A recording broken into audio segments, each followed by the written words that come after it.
இன்றைக்கி நம்ம சேனலில் coconut rice with potato fry எப்படி பண்ணுறதுன்னு பார்க்க போகிறோம். வாங்க வீடியோக்குள்ளே போகலாம். ஸ்டவ் ஆன் பண்ணி குக்கர் வச்சுருக்கோம். அதில் ஃபஸ்ட்டு எண்ணெய் ஆட் பண்ணிக்கிறோம்.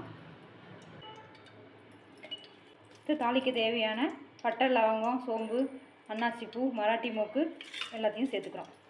இப்போ இதெல்லாம் நல்லா பொரிஞ்சிருச்சு. இப்போ பச்சை மிளகாயும் கொஞ்சம் பூண்டும் நல்லா நிறைய உரிச்சு வச்சுருக்கோம், அதை ஆட் பண்ணிக்கிறோம். பூண்டும் பச்சை மிளகாயும் கொஞ்சம் நல்லா ஆயிலில் ஃப்ரை ஆனதும் ஆனியன் ஆட் பண்ணிக்கலாம். ஸோ ஆனியன் ஆட் பண்ணிக்கலாம். 2 பெரிய வெங்காயம் நீட்டாக கட் பண்ணி வச்சுருக்கோம். வெங்காயம் வதங்கிறதுக்கு தேவையான சால்ட் ஆட் பண்ணிக்கலாம். இப்போ சைடில் இன்னொரு ஸ்டவ் பற்ற வச்சு கடாய் வச்சுருக்கோம். உருளைக்கிழங்கு ஃப்ரை பண்ண போகிறோம். ஆயில் ஆட் பண்ணிக்கிறோம். ஆயில் நல்லா ஹீட் ஆகிடுச்சு. கொஞ்சம் சோம்பு ஆட் பண்ணிக்கிறோம். கருவேப்பிலை ஆட் பண்ணிக்கிறோம். அது 2 பொரிஞ்சதும் உருளைக்கிழங்கு ஆட் பண்ணிக்கலாம். இந்த மாதிரி பொடியாக கட் பண்ணி வச்சுருக்கோம், அதை ஆட் பண்ணிக்கலாம். இது தேவையான சால்ட் ஆட் பண்ணிக்கலாம். கொஞ்சம் இந்த ஆயிலில் சால்ட்டோடு மிக்ஸ் பண்ணி கொஞ்சம் நேரம் ஃப்ரை ஆகட்டும். அதுக்கப்புறம் மசாலாலாம். இந்த வெங்காயம் நல்லா ஃப்ரை ஆகிடுச்சு. இதில் தேங்காய் வந்து இந்த மாதிரி நல்லா பொடியாக அரைச்சி வச்சுருக்கோம். தேங்காய் ஸ்மெல் நிறைய பிடிக்கும்னா தேங்காய் எண்ணெய் கூட ஆட் பண்ணிக்கலாம். சமைக்கிறதுக்கு நல்லாயிருக்கும். இந்த ஆயிலில் இந்த தேங்காயை ஃப்ரை பண்ணிட்டீங்கன்னா நமக்கு டேஸ்ட்டு ரொம்ப நல்லாயிருக்கும். இப்போ நான் 2 கப் ரைஸ் ஊற வச்சு வச்சுருக்கேன். இதுக்கு தண்ணி 1க்கு 2ன்ற அளவில் நம்ம ஆட் பண்ணிக்கலாம்.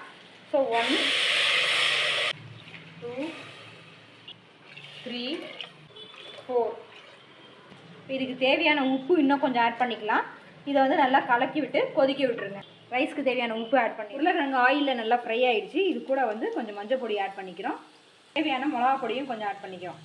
இதை நல்லா மிக்ஸ் பண்ணி விட்டு கொஞ்சமாக தண்ணி தெளித்து விட்டு வேக வச்சுக்கோங்க.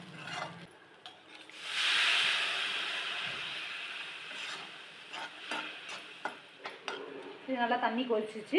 அரிசியை ஆட் பண்ணிடலாம். இது கலக்கி விட்டு உப்பு கரெக்டாக இருக்கான்னு செக் பண்ணிக்கோங்க. குக்கர் மூடி போட்டு 3 விசில் வச்சோம்னா நம்மளுடைய 1 பாட் ரைஸான கோகோனட் ரைஸ் ரெடி ஆகிடும். நம்மளோட உருளைக்கிழங்கு ஃப்ரை ரெடி ஆகிடுச்சு. பாருங்கள், நல்லா ஃப்ரை ஆகிருக்கு. நம்ம கோகோனட் ரைஸோட இது ரொம்ப நல்லாயிருக்கும். 1 பாட் ரைஸான கோகோனட் ரைஸ் ரெடி ஆகிடுச்சு.